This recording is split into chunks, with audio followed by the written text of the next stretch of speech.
What's going on, everybody? Daniel here, and today we're going to be talking about the Zhiyun Crane and how I use it to film product style videos. Now, I'm sure most of you have already seen some videos on YouTube where people use the crane for following style shots, basically just following a subject around, but I thought it would be interesting to show you guys a little bit of a different take on how you can use this crane and some of the versatile shots you can get when filming a product. So without further ado, let's watch the clip. It's about 30 seconds and it's shot entirely on the Sony a6300 with the Zhiyun Crane.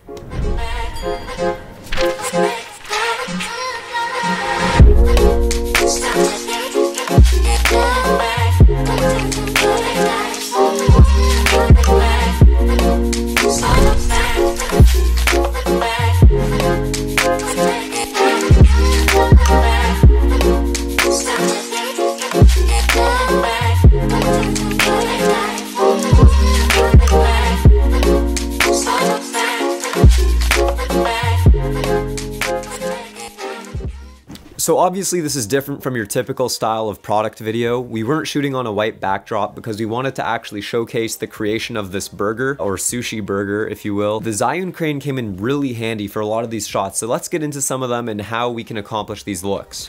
So the first thing you're going to notice is that nearly this entire video is shot in 120 frames per second. I do this because I can slow it right down to 25% speed, and this creates a very smooth look, and I think for this kind of video it really worked out well.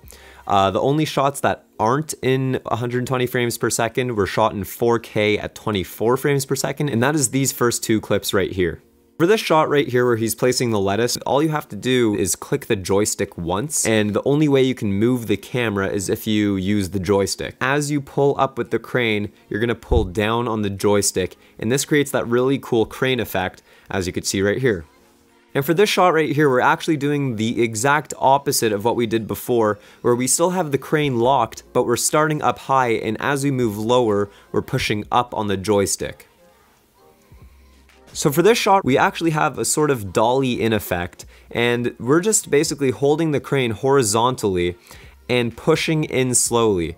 And this is cool because unlike a slider, which is just front and back, we can actually come in on an angle, and that creates for this really cool effect. For this ending shot, we have something similar to the crane shot, but instead of going up and down, we're actually moving from side to side.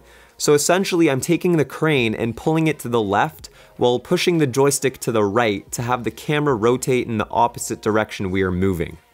Now, even if we're not doing any fancy crane style shots, I think that having the camera on the crane really added to the video because you have the subtle little movement in each shot, and it just makes it that much more captivating. Alright guys, thanks for watching. That's a few different ways you can use the Zhiyun Crane for a product style video. I hope this is a little bit different from what you've seen previously, and this opens your creativity a little bit more. Yeah, so if you liked the video, please subscribe, hit it with a thumbs up, and stay tuned for the next one. Peace!